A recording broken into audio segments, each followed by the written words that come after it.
जब भी हम एक्सरे करवाने जाते हैं, एक वर्ड बहुत ही सुनने में मिलता है, एक्सपोजर। लेकिन क्या आप जानते हैं एक्सरे का एक्सपोजर एक्चुअली होता क्या है? क्या ज़्यादा एक्सरे डेंजरस हो सकता है?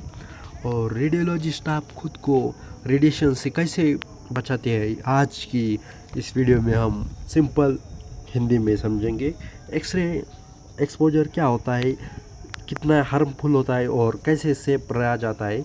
एक्सरे एक्सपोजर का मतलब होता है बॉडी का एक्सरे रेडिएशन के कांटेक्ट में आना। जब एक्सरे मशीन ऑन होती है तो इसमें से इनविजिबल इलेक्ट्रॉन मैग्नेटिक रेज निकलती है।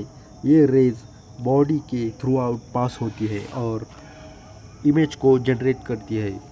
बॉडी के डिफरेंस पार्ट में रेडिएशन को अलग अलग अमाउंट में अब्जॉर्ब करते हैं और जैसे ही बोन्स में ज़्यादा अब्जॉर्ब करती है, इसलिए एक्सरे में वाइट दिखती है। नॉर्मल डायग्नोस्टिक एक्सरे में रेडिएशन डोज बहुत कम होती है। एक चेस्ट एक्सरे का एक्सपोजर इतना कम होता है कि यूजुअली बॉडी को कोई इमीडिएट डैमेज नहीं होता है। लेकिन प्रॉब्लम तब होती है जब रेडिएशन एक्सपोजर बार बार या अननेसेसरी दिया जाए। ज़्यादा रेडिएशन सेल्स को डैमेज कर सकती है और लॉन्ग टर्म में कैंसर रिस्क भी इंक्रीज हो सकता है। क्या एक्सरे एक्सपोजर में मेनली 3 चीज़ों पर डिपेंड करती है। पहला है केवीपी।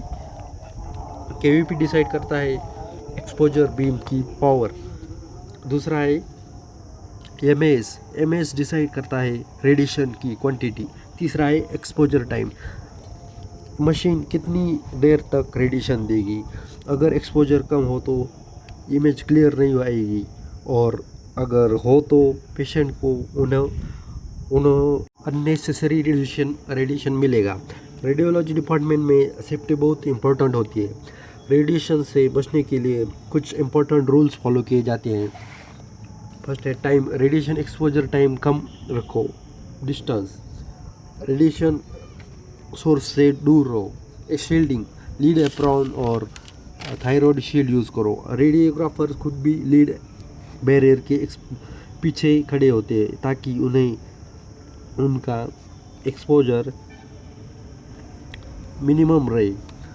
रेडियोलॉजी में एक गोल्डन रूल होता है, ALARA principle. ALARA as low as reasonable achievable. मतलब रेडिएशन डोज को जितना हो सके उतना कम रखा, लेकिन इमेज क्वालिटी कंपेयर किए बिना।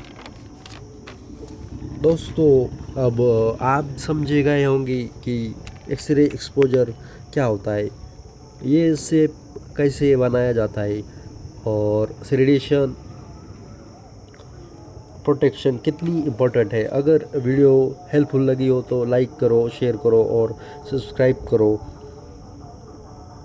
और कमेंट में बताएं कि नेक्स्ट वीडियो में किस टॉपिक पे, रेडियोलॉजी टॉपिक पर वीडियो चाहिए। Thank you for watching.